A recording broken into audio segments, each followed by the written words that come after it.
Ya, minggu lalu kita merayakan Imlek.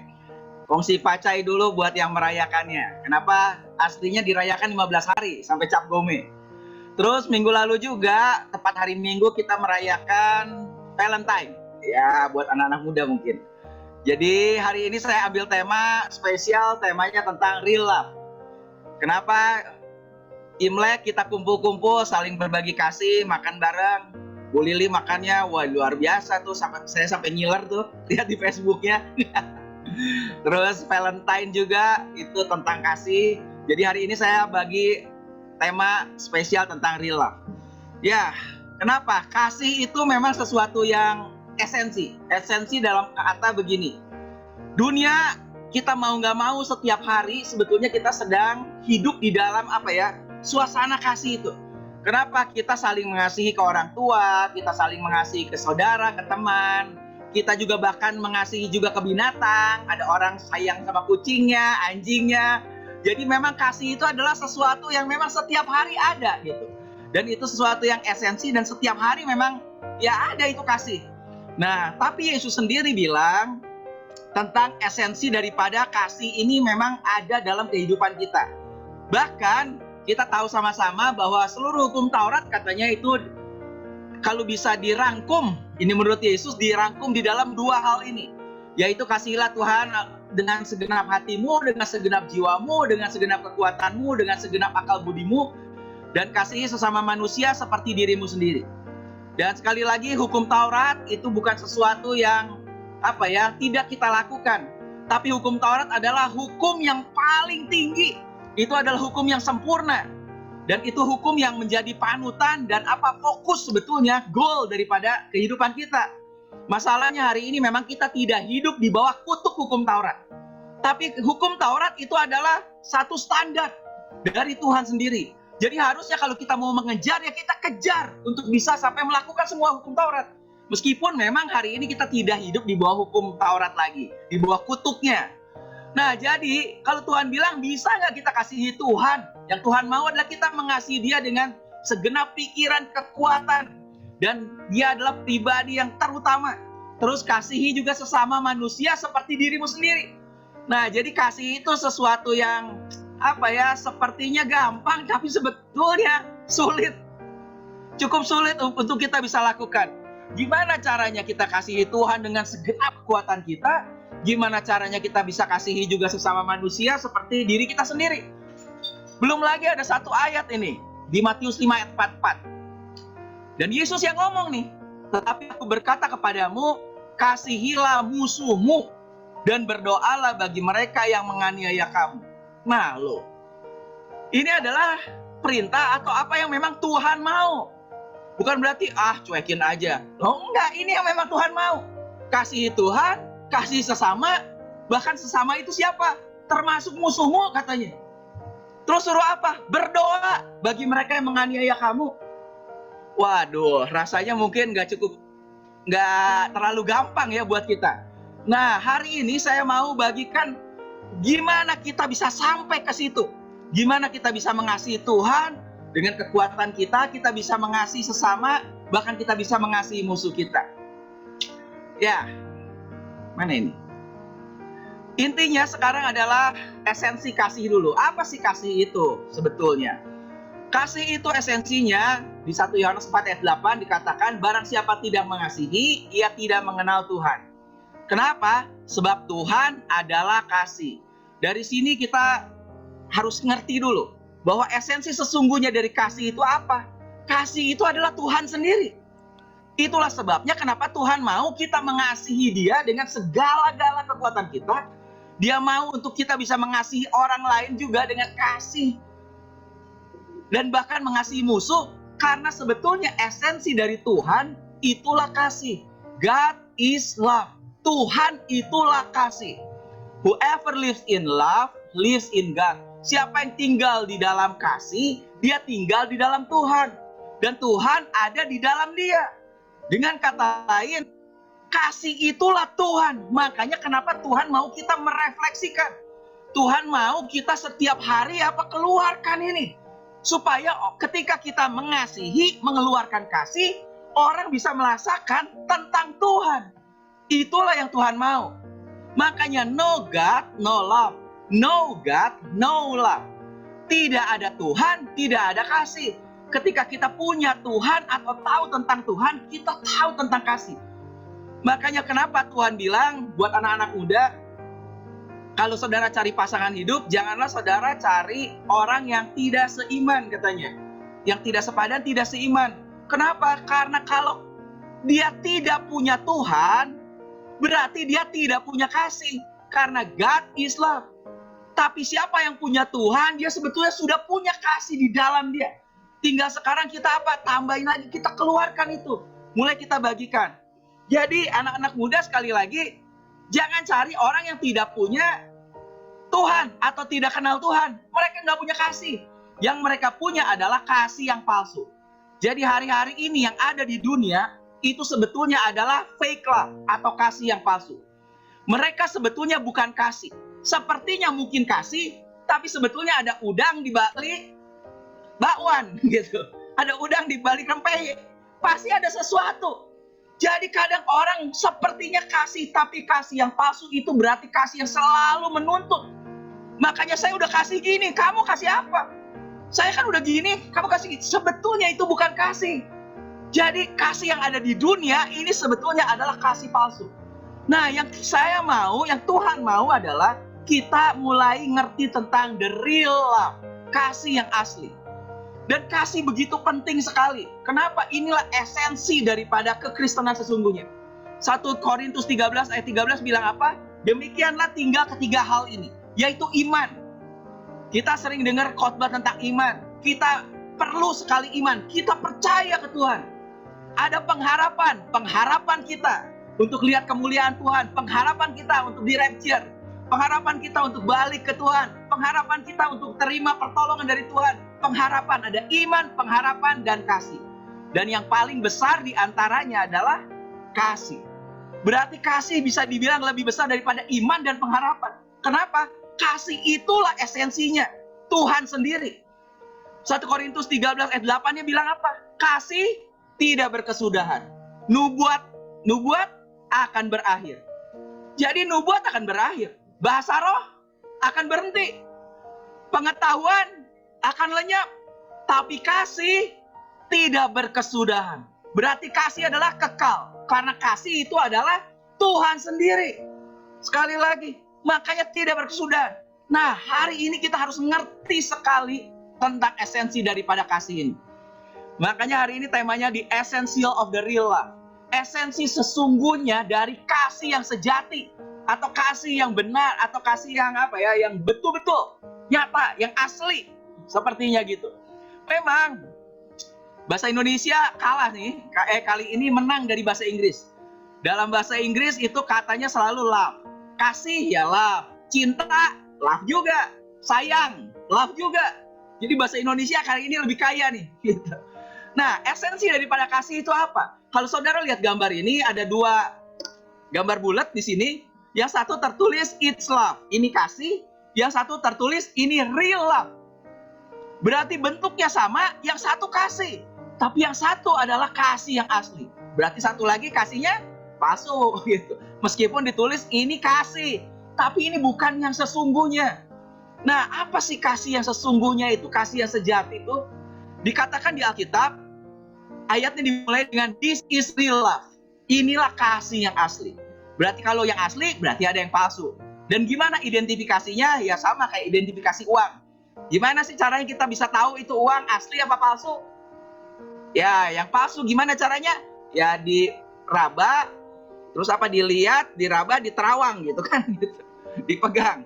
Nah, ini juga gimana sih? Dikasih tahu inilah kasih yang asli. Yang tidak asli apa? Harus tahu dulu. Yang tidak asli itu adalah bagaimana kita mengasihi Tuhan.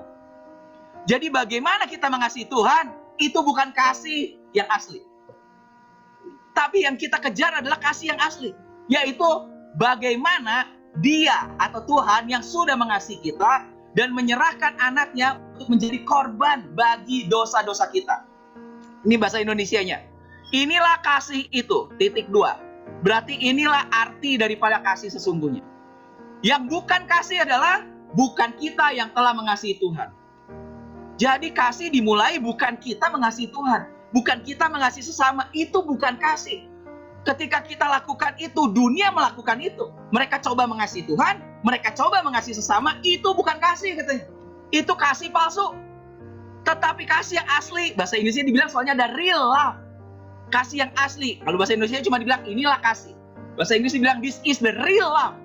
Kasih yang asli itu adalah Tuhan yang telah mengasihi kita dan telah mengutus anaknya sebagai pendamaian bagi dosa-dosa kita. Itulah kasih yang asli. Dan kemudian dibilang ayat 19, kita mengasihi baru. Karena Tuhan lebih dahulu mengasihi kita. Jadi kita bisa mengasihi kalau kita merasakan kasihnya Tuhan. Tuhan lebih dulu mengasihi kita. Makanya sekali lagi, orang yang tidak kenal Tuhan gak punya kasih. Mereka hanya punya kasih yang palsu. Nah, ada satu cerita dulu, perumpamaan dari Yesus. Perumpamaan tentang dua orang yang punya utang di Lukas 7. Dikatakan begini, ada dua orang yang berhutang kepada seorang pelepas uang. Yang seorang berhutang 500 dinar, yang lain 50 dinar. Ya, jadi ada dua orang, utangnya 500 dinar, ya biar gampang dinar itu anggaplah juta, gitu. Yang satu utangnya 500 juta, yang satu utangnya 50 juta. Satu 500 juta, berarti setengah M tuh. Yang satu lagi cuma utang 50 juta. Dan dua-duanya nggak bisa bayar katanya. Karena mereka tidak sanggup membayar, maka yang menghutangi ini menghapuskan semua hutang kedua orang itu. Yang 500 juta dihapus, jadi nggak punya utang nol. Yang 50 juta juga dihapus, jadi nggak punya utang. Pertanyaannya kata Yesus, siapakah di antara mereka yang akan terlebih mengasihi orang yang memberi hutang itu? Siapa yang lebih mengasihi dia? Apakah orang yang hutang 500 jadi nol, dihapus, atau utang yang 50 juta jadi nol? Ya tentu saja orang yang hutangnya lebih besar. Kenapa? Dia ngerasa, waduh utang saya besar, diampuni nih, jadi nol, betul, lunas. Tapi ngomong-ngomong saudara, kalau punya utang bayar ya. Ini cuma perumpamaan Yesus. Nah, Yesus bilang apa? Sebab itu aku berkata kepadamu, dosanya yang banyak itu telah diampuni. Sebab itu ia telah banyak berbuat kasih. Tetapi orang yang sedikit, merasa sedikit diampuni, sedikit juga ia berbuat kasih. Jadi ternyata apa? Orang yang ngerasa bahwa dia utangnya banyak dan diampuni, dia akan bisa lebih banyak mengasihi. Tapi orang yang merasa sedikit, dia mengasihinya juga sedikit. Karena ngerasa apa? Oh, saya kan cuma sedikit utangnya. Ya biasalah, utang itu diampuni. Ya biasa, kenapa? Utangnya cuma sedikit. Jadi esensinya sekarang gimana untuk kita bisa mengasihi lebih? Gimana caranya? Dari sini rumusnya tadi Tuhan udah bilang. Simple aja. Kita mengasihi itu sebetulnya bukan usaha kita. Sekali lagi, kita nggak punya kasih. Kasih itu adalah Tuhan sendiri. Tapi semakin kita menyadari betapa besar kasih dan pengorbanan Tuhan Yesus dalam mengampuni dosa kita, itulah yang membuat kita bisa mengasihi lebih banyak. Jadi hari ini kalau Tuhan minta untuk kita mengasihi Tuhan dan sesama, sebetulnya bukan berusaha untuk mengasihi Tuhan dan mengasihi orang lain. Bahkan berusaha untuk mengasihi musuh, bukan itu. Justru kebalik, kalau kita nggak bisa mengasihi musuh, kita justru harus lebih lagi menyadari betapa besar pengorbanan Dia bagi kita. Dan semakin besar kita mengerti dan merasakan atau besarnya kasih Tuhan Yesus dalam menebus dosa kita, semakin kita bisa lebih mengasihi. Inilah kuncinya. Jadi sebetulnya simple. Kalau saya atau kita lihat orang gak bisa mengasihi, oh berarti sebetulnya dia gak ngerasain kasihnya Tuhan. Oh sebetulnya dia kurang merasa bahwa dosanya yang besar Tuhan sudah ampuni. Makanya dia gak bisa ngasihi orang. Itulah kuncinya sebetulnya. Jadi balik lagi, esensi kasih itu apa sih? 1 Yohanes 3 ayat 16 bilang apa? This is how we know what love is. Inilah caranya kita bisa tahu apa itu kasih. Apa sih esensi kasih itu sesungguhnya katanya? This is how we know. Gimana caranya kita bisa tahu apa itu kasih? Titik 2. Jesus Christ laid down his life for us. Yaitu Yesus Kristus yang sudah memberikan, menyerahkan nyawanya, seluruh hidupnya, seluruh keberadaannya, apapun semua sampai nyawanya bagi kita, orang yang berdosa. Nah, itulah esensi sesungguhnya daripada kasih. Dan Tuhan, seluruh dunia ini sebetulnya apa sih? Karena kalau dibayangkan dunia ini seperti, katanya lagunya bilang seperti panggung sandiwara. Tapi sebetulnya betul. Sandiwara direkturnya siapa? Sutradaranya Tuhan sendiri. Dan sebetulnya apa sih panggung sandiwara daripada dunia ini? Itu adalah demonstrasi daripada kasihnya Tuhan. Roma 5 ayat 8 bilang apa? Inilah kasih, yaitu Tuhan mendemonstrasikan kasihnya bagi kita.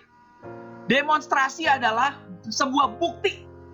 Dan biasanya orang setelah didemonstrasikan, didemoin, orang mau nggak mau percaya tuh. Kenapa? Karena udah ada buktinya. Ya kata demonstrasi, saya pernah ada cerita yang kurang enak sedikit. Jadi satu kali saya pergi ke mall, begitu baru masuk di pintu depan mall, tiba-tiba ada orang cegat, "Pak, Bapak kayaknya suka makan gorengan ya?" Saya bilang, "Loh, orang nggak kenal tiba-tiba bilang gitu." Saya bilang, "Loh, kenapa memang?" "Pak, gorengan itu bahaya, Pak," katanya. Ya mungkin dia lihat badan saya agak besar gitu. "Kenapa?" "Itu bisa kolesterol, penyumbatan, gini dan begitu, sakit jantung, Pak. Itu pembunuh nomor 1 di dunia ini dan itulah segala macam lah." Dan terus ujung-ujungnya dia bilang, "Pak, Bapak kalau tetap mau makan gorengan, sebetulnya Pak, sekarang itu ada gorengan yang nggak digoreng, nggak perlu minyak." Ini kurang lebih ya udah 8 tahun lalu lah gitu kejadiannya. Dan saya bilang, "Masa? Terus digoreng pakai apa kalau nggak pakai minyak?" "Pak, digorengnya pakai angin." Wah, tambah penasaran kan? Ya udahlah, ikutlah sama dia. Dan itu ceritanya adalah air fryer. Dan dia demoin. Dia ambil kentang, dia ambil nugget, ambil sosis yang beku dari kulkas, dimasukin ke situ, kurang lebih 15 menit, saya suruh makan, dan begitu dimakan, keras. Ya memang sih rasanya lebih enak digoreng pakai minyak. Kenapa? Karena yang enak memang minyaknya. Gitu. Tapi dia bilang ini lebih sehat nih katanya. Dan waktu saya makan, memang kriuk tuh. Kenapa? Dan dari demonstrasi itu akhirnya singkat cerita, belilah saya. Dan setelah dibeli, hampir nggak pernah dipakai sampai hari ini. Kenapa? Itu listriknya gede banget. Jadi kadang begitu pakai itu, jebret, mati lagi listriknya. Gitu. Ya singkat cerita, ya udahlah. Gara-gara demonstrasi, akhirnya percaya. Karena apa? Sudah terbukti. Ngerasain sendiri dan lihat, oh iya betul ya. Kok bisa ngegoreng pakai angin? Nah, Tuhan juga sebetulnya sudah mendemonstrasikan kasihnya. Jadi Tuhan bukan cuma sekedar ngomong, aku adalah kasih nih, aku adalah kasih. Tapi dari mana kita tahu bahwa dia kasih? Karena seluruh dunia ini sebetulnya adalah demonstrasi daripada kasihnya Tuhan. Apa demonstrasinya? Sejak dari mulai Tuhan menciptakan dunia ini di Taman Eden, Tuhan menciptakan 6 hari. Itu aja udah mulai dengan satu demonstrasi kasihnya. Kenapa? Tuhan sudah punya rencana memang. Kenapa? Ada satu pohon yang Tuhan tanam, yang Tuhan bilang ke Adam dan Hawa tidak boleh dimakan. Dan pertanyaannya, simpel aja. Waktu saya sekolah minggu, waktu kecil saya selalu tanya ke guru sekolah minggu. Dan banyak yang bisa jawab. Kenapa? Saya selalu tanya, kalau kira-kira Tuhan tahu nggak Adam dan Hawa akan makan buah pohon pengetahuan baik dan jahat? Tahu nggak? Tahu.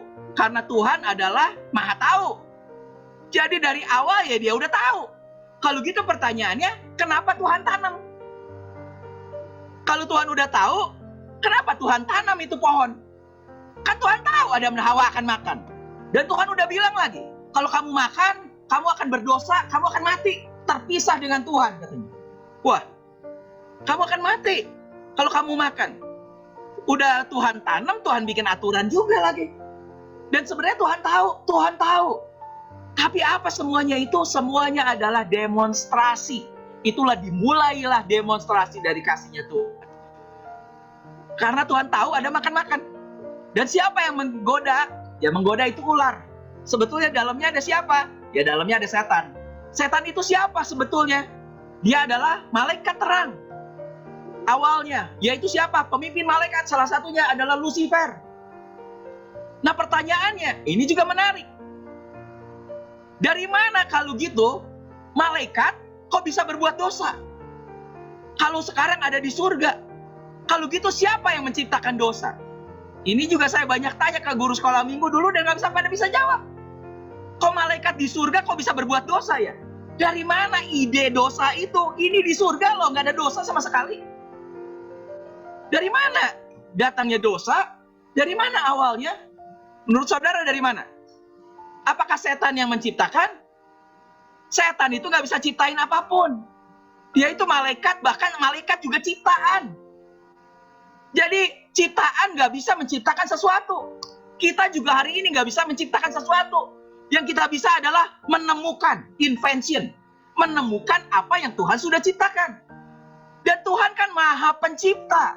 Berarti segala sesuatu diciptakan hanya oleh Dia katanya. Dia maha pencipta, semua Tuhan yang ciptakan. Kalau gitu pertanyaannya, kejahatan dan dosa siapa yang ciptakan? Nah loh, Tuhan? Apa betul Tuhan ciptakan? Ya, ini seandainya saudara nggak tahu. Yesaya 45 ayat 7. In case you didn't know where evil came from. Seandainya saudara nggak tahu dari mana kejahatan atau dosa itu datang. Bahasa Indonesianya memang jelek sekali. Tapi dari King James ini bahasa Inggrisnya. Dikatakan, I form the light. Aku yang menciptakan terang. And create darkness. Dan aku juga yang menciptakan kegelapan. Oh, ternyata siapa yang menciptakan kegelapan? Ya Tuhan juga. Dibilang juga dia adalah maha pencipta. I make peace. Aku yang menciptakan damai. Jadi saudara yang butuh damai, minta sama Tuhan. Dia yang ciptain tuh. And create evil. Dan yang menciptakan, menjadikan kejahatan. Wow. Ternyata kejahatan dan dosa, siapa yang menciptakan? Tuhan. I katanya, the Lord do all these things. Akulah Tuhan yang menciptakan, yang menjadikan, yang melakukan segala sesuatunya. Segala hal ini katanya. Jadi memang Tuhan yang ciptain itu rencananya. Kenapa? Karena memang ini bagian dari demonstrasinya Tuhan. Tuhan yang nanam itu buah pohon. Karena waktu anak kecil saya bilang, saya sempat mikir dan tanyakan, kalau Tuhan tahu itu kenapa Tuhan tanam? Harusnya Tuhan gak usah tanam dong, biar manusia gak usah jatuh dalam dosa. Gak usah bikin aturan itu. Tapi kenapa Tuhan tanam? Karena itu bagian dari demonstrasi. Tuhan simpan itu pohon, Tuhan ciptain juga kejahatan. Lucifer aja jatuh dalam dosa, dia akhirnya mengganggu, menggoda Hawa. Dan Hawa akhirnya makan. Meskipun Tuhan udah tahu pasti dimakan sama manusia. Karena Tuhan maha tahu. Tuhan tahu manusia pasti jatuh dalam dosa. Kenapa? Karena Tuhan sedang merancangkan, mendemonstrasikan kasih-Nya. Tentang apa? Tentang penebusan. Makanya tetapi Tuhan menunjukkan, demonstrasikan kasih-Nya kepada kita. Apa demonstrasinya? Oleh karena Kristus telah mati untuk kita ketika kita masih berdosa. Ini demonstrasinya. Karena waktu kita masih lemah, Kristus telah mati untuk kita orang-orang durhaka. Bayangin pakai kata durhaka. Durhaka berarti apa? Itu udah benar-benar kurang ajar, kayak maling kundang tuh gitu. Kurang ajar ke orang tuanya. Ini katakan kita ini orang durhaka ke Tuhan sepertinya. Kenapa? Kita lagi-lagi terus berdosa. Udah minta ampun, tak apa ya berdosa. Gimana nggak durhaka? Bahkan apa? Tuhan sendiri turun ke dunia, ke manusia. Manusia menolak Tuhan. Makanya dibilang kita orang durhaka. Tapi manusia segitu durhakanya, Tuhan sudah mati buat kita. Siapa Tuhan? Tuhan adalah yang menciptakan seluruh dunia, bahkan menciptakan diri kita juga. Tapi demonstrasi kasih-Nya apa? Tuhan yang menciptakan seluruh alam semesta dan bahkan menciptakan diri kita. Rela turun ke dunia untuk menebus ciptaannya. Yaitu manusia sendiri. Untuk apa? Untuk mati menggantikan dosa-dosa yang dilakukan oleh manusia. Karena di Taman Eden Tuhan kan udah bilang, kalau kamu makan buah pohon ini kamu berdosa, kamu akan mati. Upah dosa adalah maut, kamu harus mati. Tapi Tuhan mengambil alih, tadi bilang dia sudah mati bagi kita. Waktu kita masih berdosa. Berarti apa itu demonstrasi kasihnya tuh? Dan Yesus setelah turun ke bumi, dia juga demonstrasikan. Buktikan itu kasihnya, luar biasa tuh. Kenapa? Kita tahu ceritanya, ada seorang wanita yang kedapatan berbuat zina. Dan menurut hukum Taurat, orang ini harus mati dilempari batu. Dan Yesus cuma bilang apa?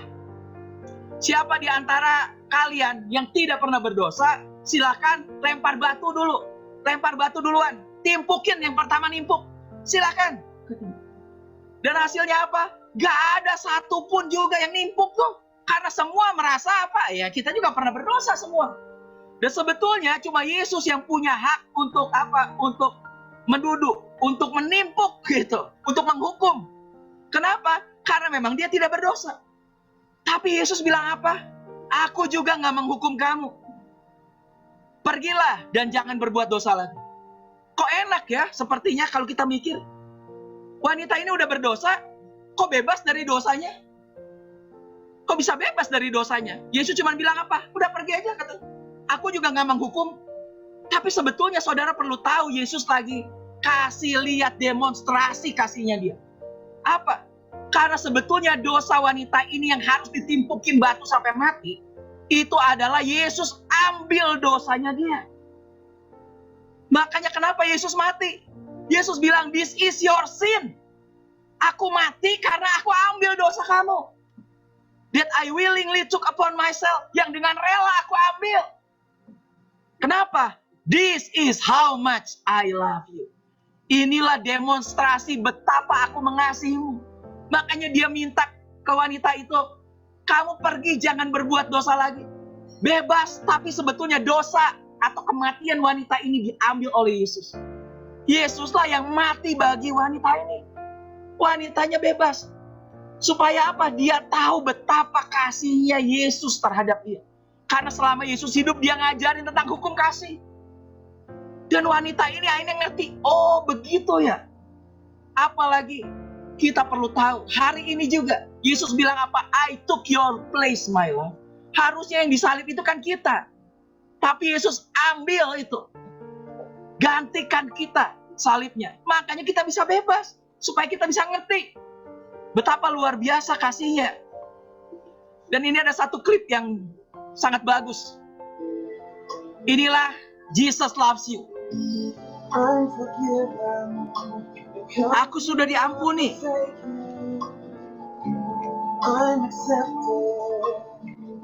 Aku diterima.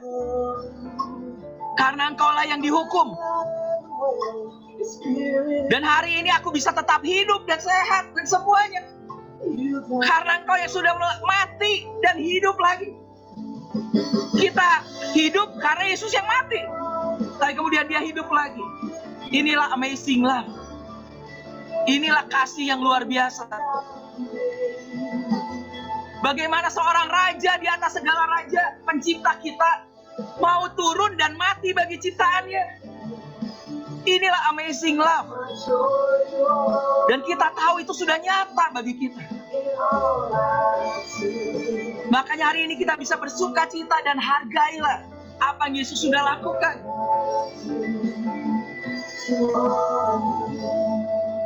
Inilah kasih. Harusnya kita yang mati.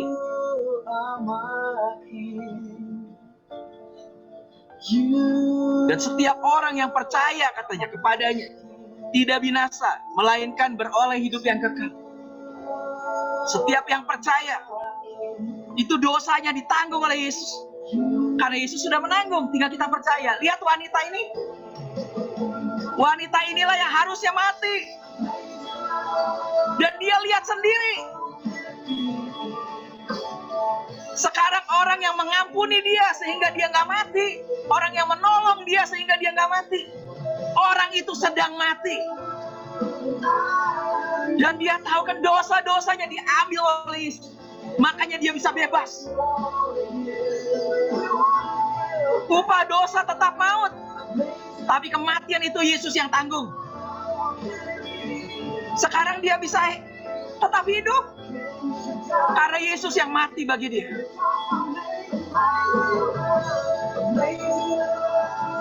Inilah amazing life.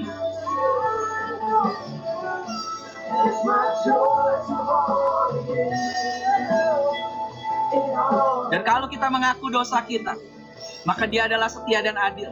Dia akan mengampuni semua dosa kita dan menyucikan kita dari segala kejahatan. Inilah demonstrasi dari kasih-Nya. Dia bisa tetap hidup meskipun berbuat dosa. Mati untuk menggantikan dosa-dosanya. Makanya saudara perlu sadar lagi. Saya ingetin lagi di esensi daripada kekristenan. Jesus loves you. Inilah amazing grace. Inilah kasih karunia-Nya yang luar biasa. Itulah God's love, kasih-Nya. We are sinners, yet Christ died for us. Kita sebetulnya yang berbuat dosa, tapi Kristus yang sudah mati bagi kita. Sadarilah ini. Terimalah kasih-Nya. Terima Kristus, berarti terima kasih-Nya. Supaya apa? Kita bisa lebih mengasihi lagi. Inilah the unconditional love of Christ. Inilah kasih Kristus yang tanpa syarat. Dia mengasihi kita tanpa syarat. Karena dikatakan waktu kita masih berdosa, waktu kita masih durhaka, Dia sudah mati bagi kita katanya. Dan kenapa Tuhan mengasihi kita? Inilah kasih yang asli nih. God loves you because of who God is. Dia mengasihi kita karena siapa Dia? Siapa Dia? God is love. Tuhan adalah kasih. Dia mengasihi kita karena memang Dia adalah kasih. Not because of anything you did or didn't do. Bukan karena apa yang kita lakukan atau kita tidak lakukan. Sadari sekali lagi. Dia mengasihi bukan karena apa yang saudara buat atau saudara tidak buat. Saudara lakukan, saudara tidak lakukan, Dia tetap mengasihi kita. Tinggal kita apa? Kita terima aja. Sadari kasih-Nya. Memang kita orang yang tidak sempurna. Makanya dikatakan orang durhaka katanya. Seringkali kita tetap berbuat dosa lagi, gak bisa mengasihi Tuhan lagi. Tapi gak apa, sadari aja kasih-Nya. Meskipun kita orang yang tidak sempurna, tapi kita perlu tahu kita dikasihi oleh Tuhan yang sempurna. Loved by a perfect God. Dan bahkan kita dikasihi dengan kasih yang sempurna. With a perfect love. Kita dikasihi. Meskipun sebetulnya kita tidak layak terima itu. Tapi Tuhan tetap mengasihi kita. Wow. Makanya apa bedanya sih kasih yang asli dan kasih tidak asli? Kasih yang dunia punya itu adalah kasih yang tidak asli. Yang palsu lah sepertinya. Sepertinya kasih. Tapi apa? Selalu bilang, dunia bilang apa? I love you if.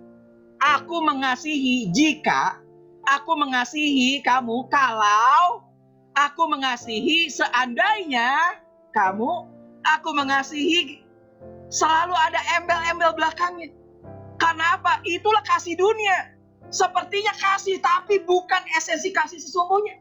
Selalu ada embel-embelnya. Kalau, jika. Jadi ada kasih yang menuntut. Tapi kasih yang sejati dari Kristus, lihat. Tuhan mati bagi kita, Dia nggak tuntut apapun. Dia cuma bilang apa? Terima aja. Makanya Tuhan mengasihi kita, I love you even if. Aku mengasihi kamu meskipun kamu. Aku mengasihi kamu sekalipun. Aku mengasihi kamu. Tidak ada tuntutan seperti itu. Sekalipun kamu masih, sekalipun meskipun. Itulah kasih-Nya Tuhan. Dan semakin kita bisa ngerti kasih-Nya. Makanya di dalam keluarga. Harusnya Tuhan bilang apa? Kamu bisa. Kamu bisa untuk mengasihi. Tadi di awal Tuhan bilang, kasihilah, inilah perintah kata Tuhan. Kasihilah Tuhan dengan segenap hatimu, segenap kekuatan, segenap jiwa. Kasihilah sesamamu manusia, bahkan kasihilah musuhmu. Di dalam keluarga ini ada quotes bagus. Love is quick to apologize and fast to forgive. Kasih itu adalah cepat untuk meminta maaf dan cepat untuk memaafkan. Jadi kita belajarlah ini dengan kasihnya Tuhan. Bisa? Ya harusnya bisa. Kenapa? Kalau Tuhan ngajarin, berarti harusnya kita bisa. Ini ada contoh dulu lah. Saya tutup sama kesaksian ini. Ini kejadian memang udah cukup lama, tahun 2012. Ada selebritis lah gitu. Jeffrey N. Evanson, dia seorang pengacara. Dan dia adalah pengacara untuk lawyers, untuk orang-orang yang high class gitu. Jadi Donald Trump pernah pakai dia, Michael Jordan pernah, Michael Jackson juga pernah. Jadi kalau ada kasus-kasus orang-orang itu biasanya cari dia untuk jadi pengacara. Nah, singkat cerita adalah begini. Istrinya itu tiba-tiba lagi jalan di rumah, tiba-tiba ada yang nembak. Wah! Kaca depan, pintu kaca depan pecah. Tapi untungnya nggak kena tuh, meleset. Dan mulai bingung, kenapa ya? Kok ada yang membunuh dia? Singkat cerita, dalam 6 bulan, 3 kali percobaan pembunuhan terhadap dia. Dan yang terakhir ini akhirnya sempat kena juga. Kenapa? Dia lagi jalan-jalan, jadi turun keluar dari rumahnya, dia jalan-jalan, tiba-tiba ada orang keluar dari mobil, tiba-tiba tembak dia. Dar, kena perutnya. Masuk rumah sakit. Tapi untung dokter lihat, setelah diperiksa, untung nggak kena organ vitalnya. Jadi nggak kena lever apa segala gitu, nggak. Jadi ini cuma diambil aja itu pelurunya, dan dalam pemulihan 2-3 minggu akhirnya dia sembuh lagi. Tapi kan akhirnya polisi mulai bingung, kenapa sih ada orang yang mencoba membunuh dia sampai 3 kali dalam waktu 6 bulan. Setelah diteliti, dicari tahu, singkat cerita akhirnya ketahuan. Dalangnya yang menyewa pemburu bayaran itu adalah ini orangnya. Inilah orangnya yang menyewa, Melissa kalau nggak salah namanya. Dan waktu dicari tahu kenapa dan siapa ini orang, ternyata dia adalah selingkuhan suaminya. Waduh.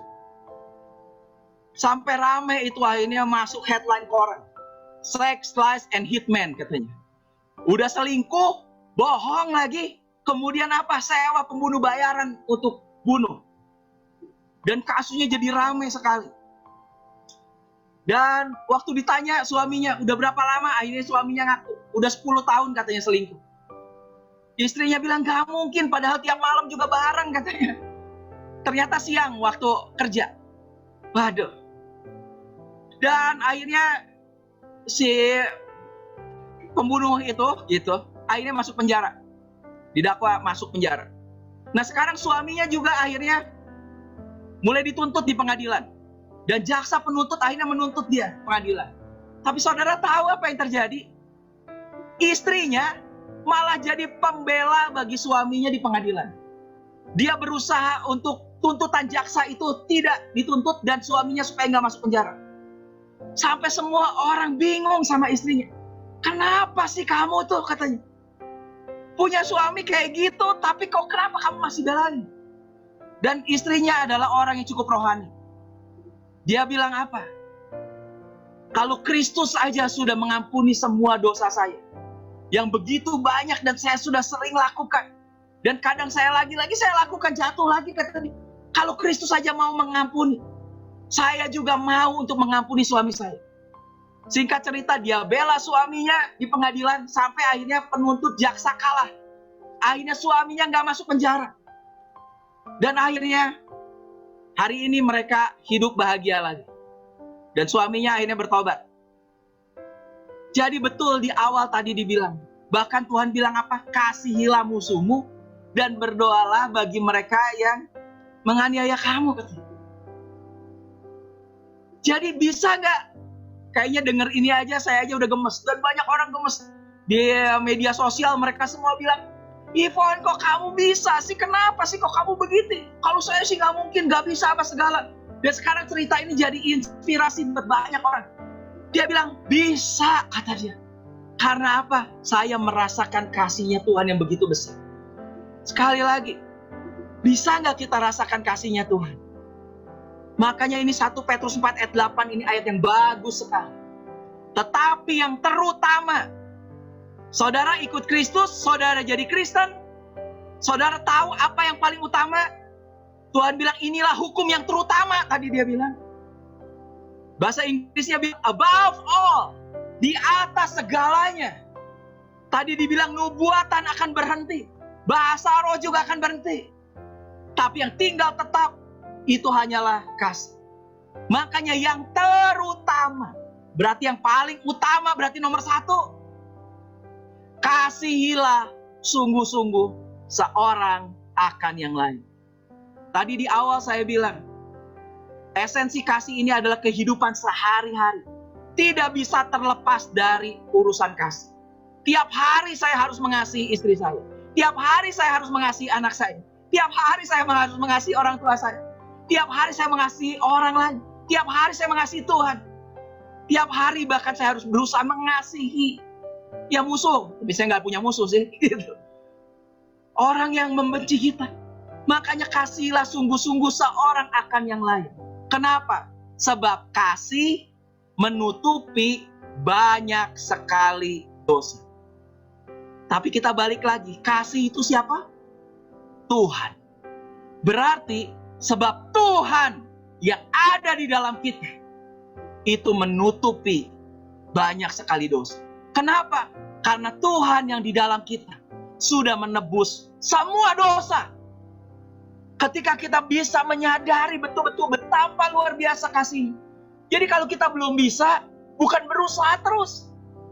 Tapi apa? Mulailah serap Kristus lebih lagi. Mulailah sadari betapa luar biasa kasihnya. Lebih lagi sadari betapa pengorbanan Kristus yang besar dalam kehidupan kita. Dan apa? Nanti Kristus itulah, kasih itulah yang akan menutupi banyak sekali dosa. Dan kita akan mulai bisa mengasihi. Amin. Makanya we love each other. Inilah kesimpulannya. Kita bisa mengasihi orang lain. Because He loved us first. Karena Dia yang lebih dahulu sudah mengasihi kita. Untuk kita bisa mengasihi orang lain, mulailah sedot kasihnya Tuhan. Sadarilah kasihnya. Sadarilah bahwa Tuhan lebih dahulu mengasihi kita. Kita akan bisa mengasihi orang lain. Dan saudara perlu tahu bahwa kita dikasihi with an everlasting love. Kita dikasihi oleh Tuhan dengan kasih tanpa syarat. Saya juga belajar dari mertua saya. Kemarin lagi saya siapin khotbah ini, sempat ngobrol sama istri juga. Dia tanya saya, mau khotbah apa sih ini? Pas dari minggu lalu kan. Itu Valentine, pas hari minggunya. Saya bilang saya mau khotbah tentang kasih lah. Orang ini cerita tentang Valentine. Ini bulan kasih, kata saya. Dan terus dia cerita, akhirnya kita ngobrol-ngobrol. Cerita tentang mertua saya, papahnya daripada istri saya. Yang sekarang sudah almarhum, sudah meninggal. Dia cerita, iya tuh papa juga dulu katanya. Itu ada orang yang utang, nggak mau bayar-bayar katanya. Itu malah ketemu di jalan, ditraktir makan, diajak makan, setelah itu foto-foto. Sampai saudara-saudara papa pada marah katanya. Pada ribut. Aneh nggak ngerti tuh sama papanya ini katanya. Kenapa? Ada orang ngutang udah nggak mau bayar katanya. Terus suka ngejelek-jelekin lagi di luar. Suka ngomongin tentang dia. Itu malah diajak makan, ditraktir makan. Dan setelah itu foto-foto lagi katanya. Tapi waktu ditanya ke papanya, dia bilang apa? Gak apa-apa katanya. Kesian kok itu orang katanya. Wow. Jadi kita ngobrolin. Wah hebat ya si papa ya. Kenapa? Berarti mungkin dia merasakan Tuhan mengasihi dia. Makanya sampai apa? Ada musuh aja, ada orang yang jahat, dia bisa kasih. Makanya hari ini saudara perlu tahu betapa Tuhan mengasihi saudara. Dan saudara dikasihi tanpa syarat. You are loved with an everlasting love. Saudara juga dikasihi dengan kasih yang kekal katanya. Makanya di Roma 8 dibilang apa? Nothing can separate you from His love. Bahkan gak ada yang bisa misahin kita dari kasihnya. Gak ada yang bisa misahin. Saudara tetap dikasihi. Kenapa? Saudara suka atau gak suka, saudara sadar atau gak sadar, Tuhan mengasihi. Karena Tuhan adalah kasih. Amin. Itulah esensinya. Jadi hari ini saya mau kita coba balik lagi lah. Mulai renungkan betapa Tuhan mengasihi kita. Jadi kalau suami istri kasihnya mulai dingin, apa yang saudara harus renungkan? Bukan berusaha keras untuk mengasihi, tapi mulai balik lagi kepada esensi kasih. Sadarilah bahwa saudara dikasihi oleh Tuhan luar biasa. Mulai renungkan pengorbanan Yesus, pengorbanan Kristus dalam hidup saudara. Dan saudara akan lihat, ketika saudara penuh oleh kasih itu, penuh oleh Tuhan, saudara akan mulai melimpah dan saudara bisa mengasihi. Kalau saudara bilang nggak bisa, Tuhan bilang bisa. Kenapa? Kalau Tuhan kasih perintah, berarti kita bisa melakukannya tuh. Kenapa? Kalau kita bilang nggak bisa, berarti saudara lagi bilang, aduh Tuhan itu bodoh ya. Sama kayak guru. Mana mungkin kalau guru kasih tugas kepada anak kelas 1 SD, kemudian itu tugas yang dari universitas, yang anaknya nggak bisa dilakukan, nggak bisa bikin, nggak bisa selesaiin itu soal. Berarti itu gurunya yang bodoh. Tapi kalau Tuhan kasih perintah, berarti pasti kita bisa lakukan. Pasti kita bisa lakukan. Tinggal apa? Kita balik lagi kepada Tuhannya. Kita bisa lakukan itu. Mari kita berdoa. Terima kasih Tuhan, kami bersyukur Tuhan. Engkau ingatkan kami lagi Tuhan. Esensi daripada Engkau sendiri. God is love. Tuhan adalah kasih. Hari ini biarkan kami bisa lebih merasakan kasih-Nya lagi. Di tengah semua masa pandemik, masa kesusahan ini, biar kami hanya lari kepada Engkau Yesus. Menyadari betapa besar pengorbanan-Mu bagi kami Tuhan. Dan kami bisa rest in You Lord. Karena Engkau mengasihi kami tanpa syarat. Engkau mengasihi kami tidak terbatas Tuhan. Unconditional love. Dan tidak terbatas. Terima kasih Tuhan untuk kasih-Mu Tuhan. Dan lewat itu semua Tuhan, kami mau belajar untuk kami bisa lebih mengasihi lagi. Terima kasih Bapa, kami bersyukur Tuhan. Untuk pengorbanan-Mu bagi kami dalam menebus dosa kami. Di dalam nama Yesus kami berdoa. Amin. Tuhan memberkati.